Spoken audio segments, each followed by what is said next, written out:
So the polarization of our country has spread far and wide. People in the middle are being squeezed out, starting in the U.S. Congress, where Democrats who lean to the right, the blue dog Democrats, are nearly extinct. And the few remaining Republicans who are willing to compromise with the left, like Olympia Snowe of Maine, are stepping down or being targeted for defeat by their own party and right-leaning special interest groups. And this is happening at the state level, too, even in some places that were deeply, famously moderate. Places you would not expect moderates to get pushed out, like New Hampshire. Sarah Koenig explains. I learned about New Hampshire's turmoil from my friend Anne-Marie Timmons. She's a reporter at the Concord Monitor newspaper in New Hampshire. I used to work there, too. That's how we met. She grew up in New Hampshire. Her parents grew up in New Hampshire. I kind of think of Anne-Marie as New Hampshire.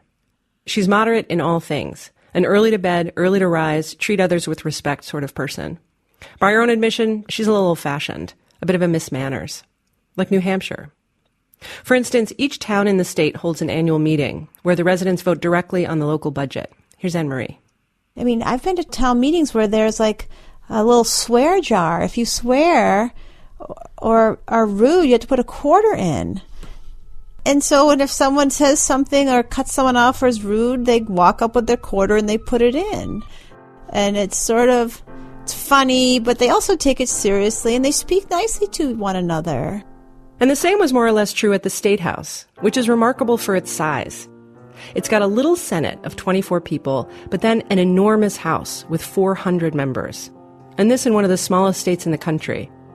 So that in some places, you could get elected with a grand total of, say, 650 votes. And a campaign investment of maybe $200, or maybe nothing. Literally, you could spend nothing and get elected to the New Hampshire House. A truly representative democracy, reflecting the New Hampshire state tradition. You don't pry into each other's affairs, you don't ask people how much money they make, and you may not like what they're doing in the bedroom, but it's understood to be none of your business. This libertarian sort of, I'll live my life, you live your life, we won't have a sales or income tax, and that's the New Hampshire way. And you could hash things out and be friends at the end. And it's not that anymore.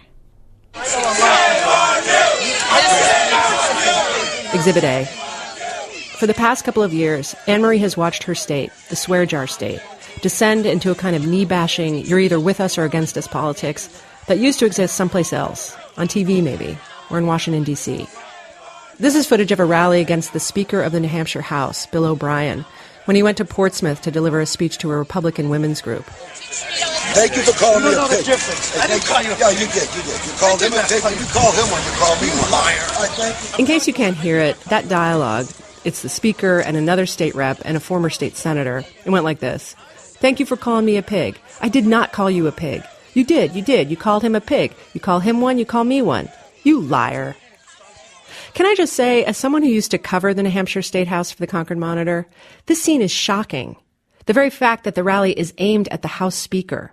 When I was covering the legislature, most people couldn't have told you who the House Speaker even was. I will tell you who it was. It was Donna Sitek, a no-nonsense Republican who felt so strongly about political etiquette that she wrote a book about it, with chapters such as Decorum at the Event and Say Thank You. Now, there's less and less decorum at the event. New Hampshire is such a small place, and the change here happens so quickly and thoroughly. You can see very clearly how hard it is for people in the middle to hang on. What happens when the middle disappears? So what happened? Well, New Hampshire is in the grip of a sudden ideological whiplash. Just like in Washington, the Democrats had a recent moment on top. In 2006, they won majorities in both houses of the New Hampshire legislature, the first time since the mid-1800s. And they did what Democrats do, increase spending for their priorities, and they legalized gay marriage. Then, 4 years later, in the 2010 election, when Democrats took a shellacking nationwide, the same thing happened in New Hampshire. Republicans swept in. They won not just majorities, but supermajorities in both houses. Republicans dominated Democrats 3-1. The GOP leaders vowed to undo what they called the, quote, 4-year assault the Democrats had launched on the state. They were going to rethink what government should even be doing. The voters had elected about 160 new Republican members, a huge band of newcomers, and they were a fired-up population, Tea Partiers and hardcore libertarians and Christian conservatives and Free Staters. Free Staters are a movement unto themselves, people from elsewhere who'd picked up and moved to New Hampshire in the past decade with the express intention of getting elected and transforming government into the tiniest institution possible. Many of these Republican freshmen didn't want to sit back and learn. Like the Republicans who swept into D.C. in 2010, they wanted action. Now. They bucked tradition. They bucked leadership. They were defiant. And I think that caused a great deal of frustration. Meet George Lambert, one of these newcomers. Because they're like, well, you don't know how things work. And my response to that, and the response of a lot of people like me, is, you're absolutely right. We got elected because people didn't like the way that things were working. Lambert's 44, a computer guy. He's not a big fan of government in general. In the past 2 years, Lambert sponsored or co-sponsored bills to prohibit vaccinations in public schools, allow nonviolent felons access to firearms, get rid of sobriety checkpoints, and outlaw speed limits. By the time O'Brien took over as Speaker, the alchemy of the House had changed so much, there was no telling what could pass. It seemed like everything was on the table. Even stuff that had been long settled in the state. Public schools, several bills to limit abortions, bills to get rid of all sorts of gun licensing. Also, the repeal of gay marriage. On day one of the 2011 legislative session, a day for symbolism and legislative good cheer, there was this.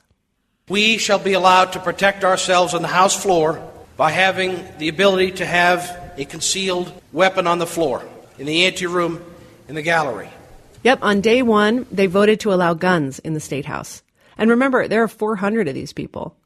This new rule has led to some really weird moments, like when a rep named Kyle Tasker dropped his gun in the middle of a Criminal Justice and Public Safety Committee hearing. Anne-Marie was there. He was situating himself in his seat, and he kind of scooted forward, and there was this clang. And, you know, people were like, was that his gun?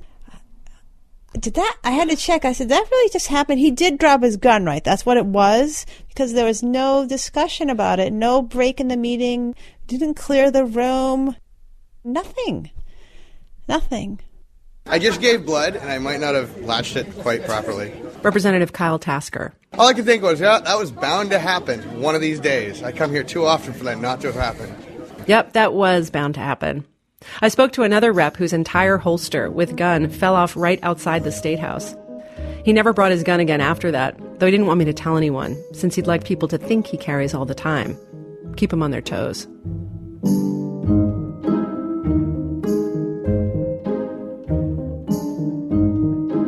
During the first year of this new regime, the Republicans managed something extraordinary. They'd vowed to slash government spending and not raise any taxes or fees. And they actually did it. They shrunk the budget by nearly 11% and lowered the cigarette tax to boot.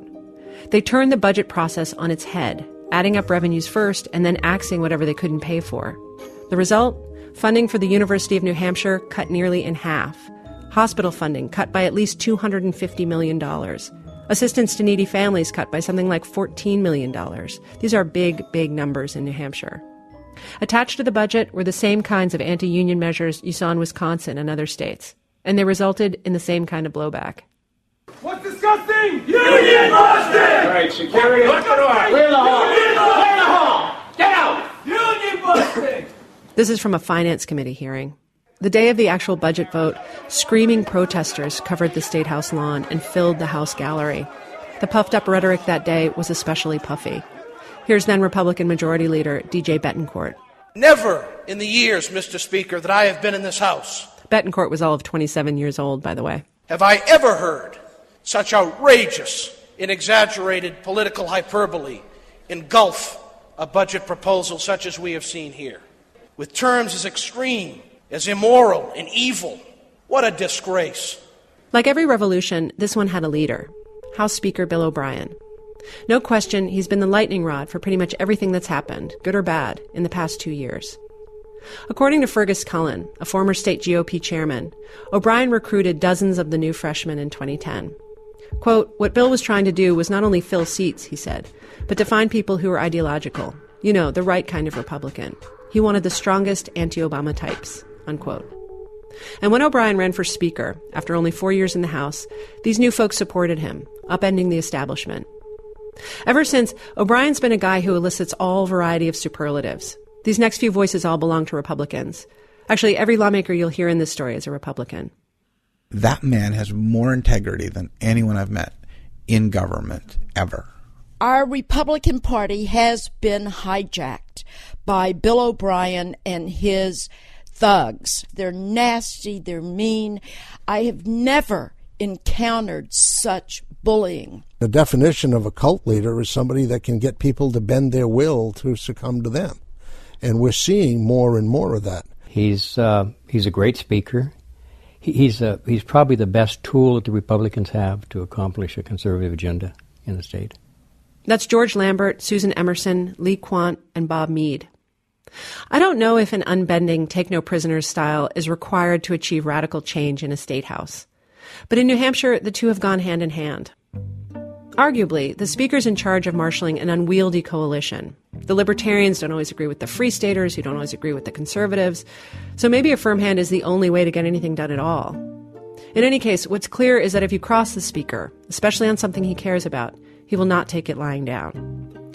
Two Republican reps who angered the speaker, one an ex-cop injured on the job, the other in a wheelchair, were both denied aisle seats. And no, the latter was not allowed to reach over to his assigned spot and press his voting button with his cane. Representative Susan Emerson got into a ferocious and well-publicized fight with Speaker O'Brien last year. Fun fact about Susan Emerson, she has over 700 hats stored in plastic bins in her barn. She wears a different one every single day. Anyway, last year, when the House was getting ready to debate the budget, Emerson objected to a bunch of cuts in services for the poor and mentally ill. She planned to bring an amendment to the House floor to restore the money. That apparently was a no-no. And O'Brien comes over, that I can still hear his feet pitter-patting up the aisle, and he said, "Emerson, outside, now." He takes her across the hall into the Senate chamber and tells her in no uncertain terms to drop her amendment. And he was just screaming, and I just couldn't get any words in. And I kept backing up because I thought O'Brien was going to hit me. He was 2 inches from my face, and I started crying. In the aftermath, Emerson got kicked off her committee, Health and Human Services, and ended up filing House Bill 1533, an act prohibiting bullying in the State House and Legislative Office Building. This fight had been the talk of Concord, and when it came time for the public hearing, other lawmakers came forward to say they'd been bullied too. Speaker O'Brien told the Nashua Telegraph, quote, "It pains me to say Representative Emerson has fabricated all of this," unquote.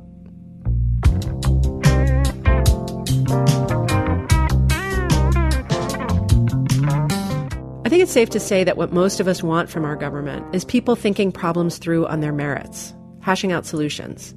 The place where that hashing out happens is in the legislative committees. Anywhere from 800 to 1,000 bills are filed each term in the House. If you're a volunteer citizen lawmaker, you're depending on the committees to figure out the details. They're the experts. In New Hampshire, the committees had worked well, for the most part, leaving posturing and party nonsense outside the room. I wondered if that was still true, and was give and take still allowed? Did they tolerate dissent?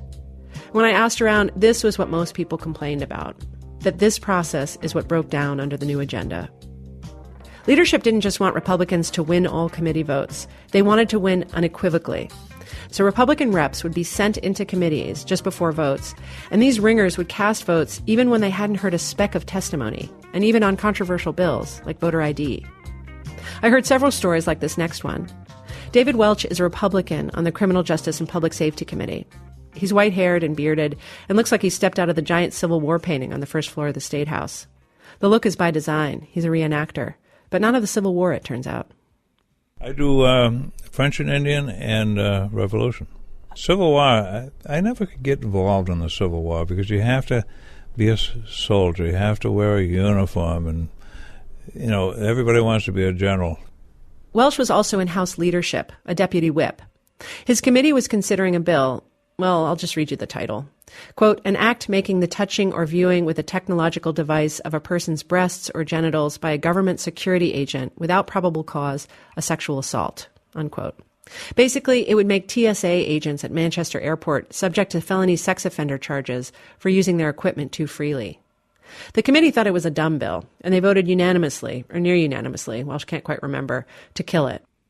Well, evidently there was somebody in the room that was monitoring how the vote was going, and that individual went out and made a phone call, and then we were taken out of committee into a caucus. In other words, a meeting just for the Republicans. Which was the first time, that was in 27 years, first time that we've ever had a Republican caucus in my committee.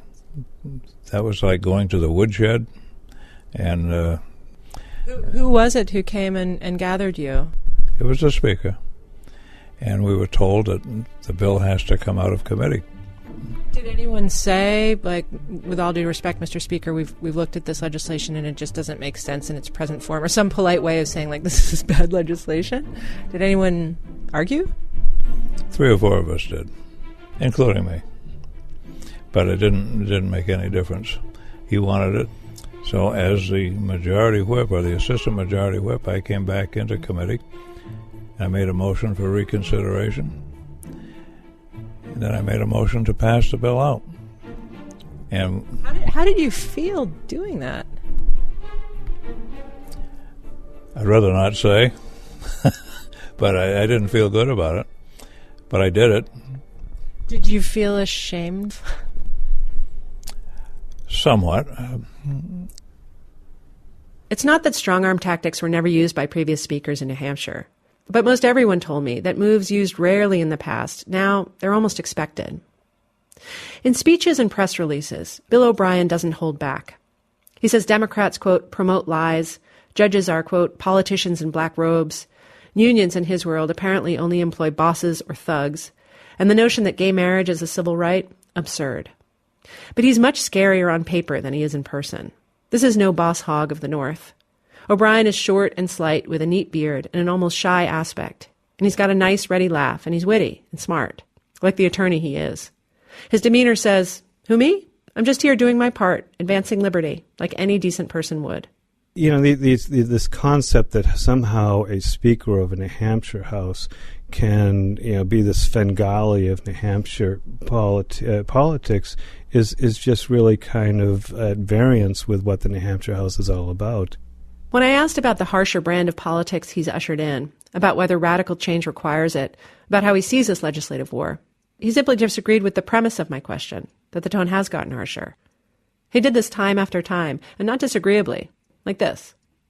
My thinking again is that the premise of your question is wrong. He said the same thing when I asked him about his heavy-handedness with committees. And the allegations of bullying, he shrugged off as inside baseball, part of the Democrat narrative to distract citizens from the issues they truly care about: jobs, taxes, the budget. If he's brought something new to Concord, it's not bullying. It's a fresh set of eyes. I became Speaker after 2 terms in the House, and that brought certain strengths. And among those strengths was I wasn't tied to the past. And so it allowed us to look at problems anew. And I think that may have been what is shocking to the system.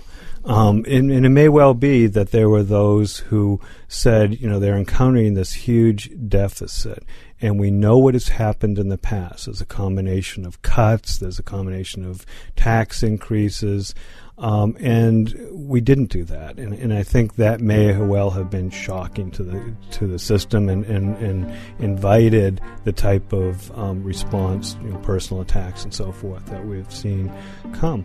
That's not dismissing the voters. It's not being harsh with the opposition. It is basically just keeping your promises.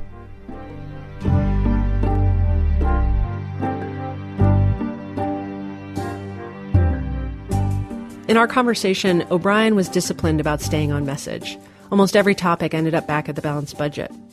What he's not as keen to discuss is the fact that much of these past 2 years has been consumed by trickier, less crowd-pleasing topics: guns, unions, gay marriage, contraception, abortion. New Hampshireites who'd voted for the new guard to rein in spending, a big part of their appeal in this fiscally minded state, ended up with a broader ideological agenda, and some of it was fringy, catering to people with a fundamental distrust of government. For instance, O'Brien resurrected a committee that had been dormant for about a century. It's called the Redress of Grievance Committee, and it's a straightforward concept. The committee is supposed to give citizens who believe they've been wronged by government a place to come and complain. In practice, though, it's mostly angry dads challenging child custody and divorce cases that the family court settled years ago. What this court order says is that I'm not allowed to punish my son. I'm not allowed to parent my son. Mind you, his mother's sitting there on these telephone calls. The telephone calls are on speakerphone, so she can monitor them. She's coaching him. This man testified for about 8 hours. Not the longest by a long shot, actually. Apparently there was one that went on for almost 20 hours. He aired intimate details of his family's life. And remember, this isn't in front of a court. He's talking to regular old legislators in a committee who were sympathetic to his grievances. According to one committee member, Tim Horrigan, admittedly a Democrat, a bunch of members don't show up for these hearings at all, but about half the members who do come feel that the judicial branch is a, quote, vast conspiracy. The judges and other judicial officers who are accused of wrongdoing don't come to defend themselves, though occasionally someone will send a letter. So the committee really only ever hears one side of the story. Nevertheless, as in this man's case, the committee recommends all manner of impeachment investigations and rule changes. All told, Horrigan said about half the Superior Court judges had been recommended for impeachment. And marital masters, the state's judicial experts deciding the thorniest and most emotional of family cases, divorces and child custody and the like, nearly all of them had cases brought against them. Here's Deborah Ryan. She worked as a marital master for almost 24 years before retiring in December. All these hearings, she says, are chilling for everyone who works in the family court system. We shouldn't be worried that the legislature is going to start telling judges how they should be handling cases. I don't know. I mean, it was really hard being part of this important branch of government that looked like it was just being dismantled. In June of 2011, the legislature voted to get rid of marital masters. Problem solved.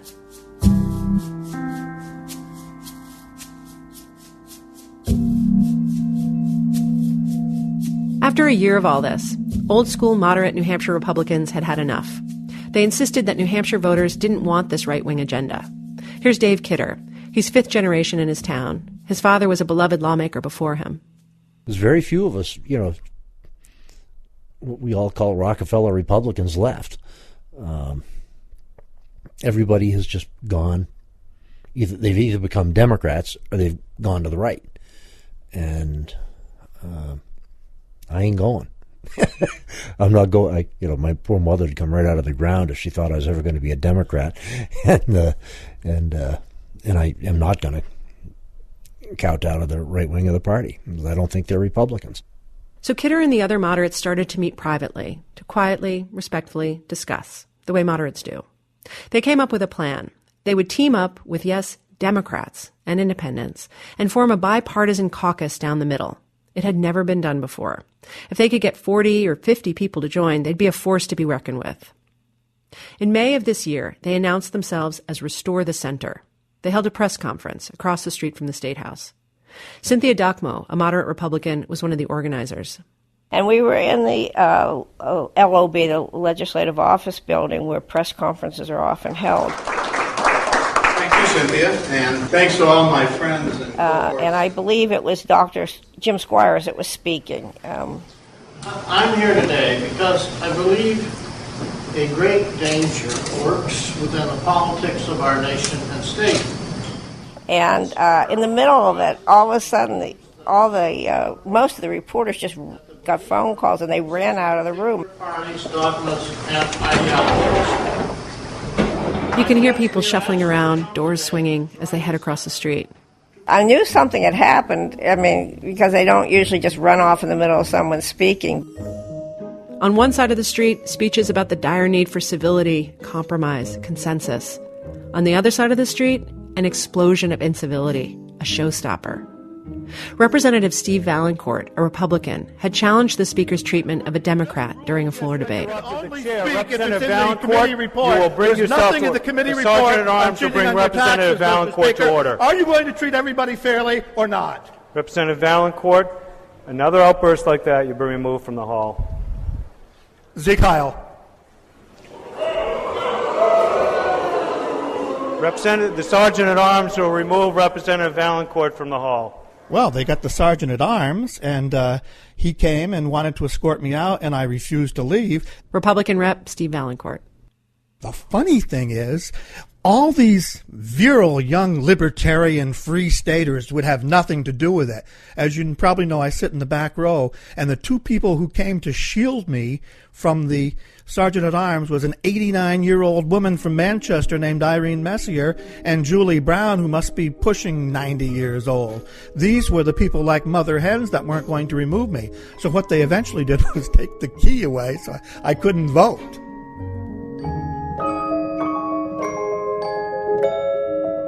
Now, Valancourt claims he meant no offense with the Sieg Heil thing. I know, but just hear him out. He lived in Berlin for a time. And having studied German, to me, Sieg Heil simply means victory. And as I was using it in relationship to the Speaker, it means, Mr. Speaker, you have the power, so the victory is yours. I can't say anything, so Sieg Heil. Oh, come on. You weren't meaning to conjure Adolf Hitler in that moment? Absolutely not. Oh, come on, Steve. The entire rest of America has that association with Sieg Heil, and you're saying that you did not have Adolf Hitler in your head when you said Sieg Heil? Absolutely not. Swear to God, did not cross my mind at all. But I do realize that some people associate Sieg Heil with the Nazis. That's why I probably would have been better, in retrospect, saying Sic Semper Tyrannis. You're not going to ask me what that means? Well, yeah, go ahead. You know what that means. It means, as always, with dictators. Members will come to order. The chair recognizes Representative Valancourt. Thank you, Mr. Speaker. As I was saying before, I cannot apologize for anything I did not do, but I do apologize for using two German words, which I understand have negative ramifications. Perhaps 3 Latin words would have been better, so I will never use a German word again, including Hitchenspiel, gnädige Frau, or meine Damen und Herren. Thank you. The Sieg Heil moment caused what incivility almost always causes, more incivility, and then a communication breakdown. Here's what happened. The Concord Monitor, Anne-Marie's paper, ran an editorial cartoon picturing Bill O'Brien with a Hitler mustache. The caption was, "If the mustache fits."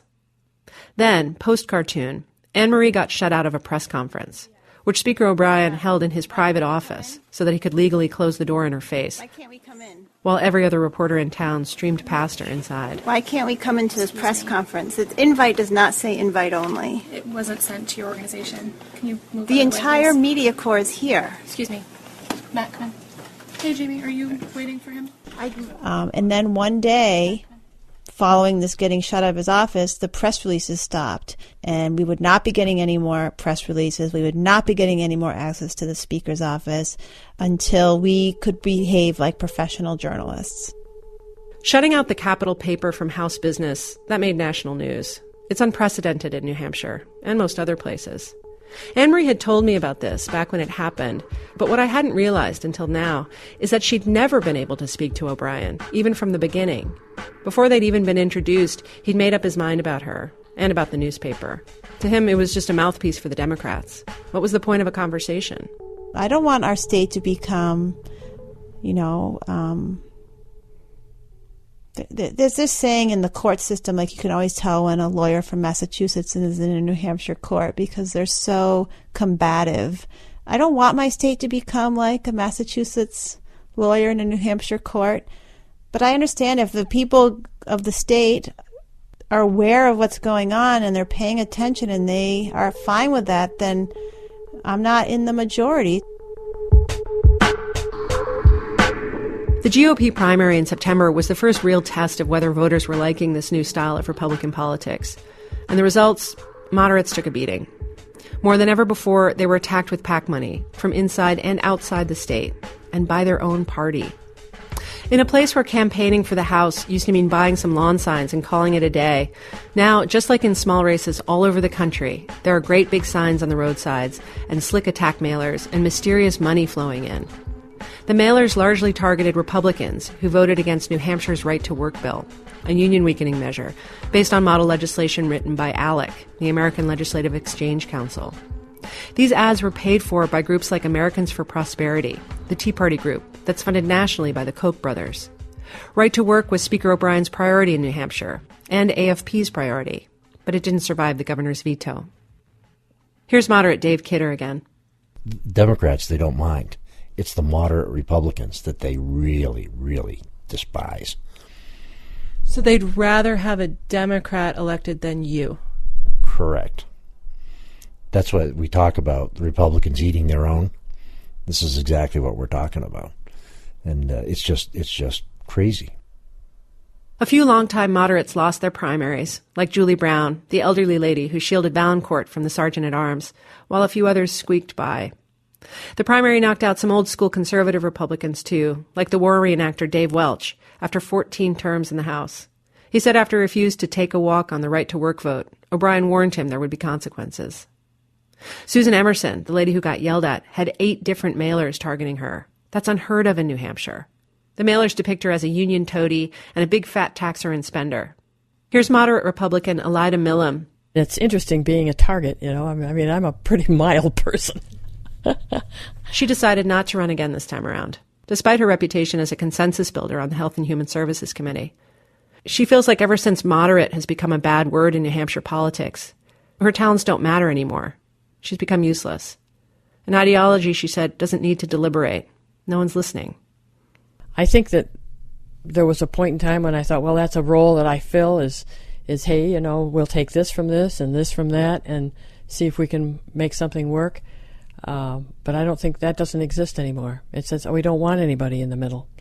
We want our one bite at the apple, and we want it all. Looked at one way, what's happened in New Hampshire in the past 2 years is a coarsening of debate, a cheapening of government. But looked at another way, it's democracy doing what it should, reflecting a new set of values from the ground up. After all, Bill O'Brien and his cohort didn't seize power. They were elected. And the question this election will answer is all this an aberration, or is this just the new New Hampshire? If you look at polls from the University of New Hampshire Survey Center, this is what you learn. Voters are split over whether the legislature is doing a good job, split over how it handled the budget, though a majority say the state is heading in the right direction. They're with the legislature on right to work, but against it on the repeal of gay marriage. Interestingly, and the pollster calls this, quote, a significant change, when people were asked to list the biggest problems facing the state, Republicans in the legislature has consistently made it into the top 5 since May of 2011. If the numbers seem contradictory, it's maybe because the last couple years has been such a new and confounding experience for New Hampshire. One person compared it to what things felt like during the civil rights movement, which is maybe a little overblown, but they're similar in this way. It's such a fundamental rethinking of what kind of place New Hampshire wants to be, and the two sides are so far apart that until they all agree on where they're going, it's going to be ugly.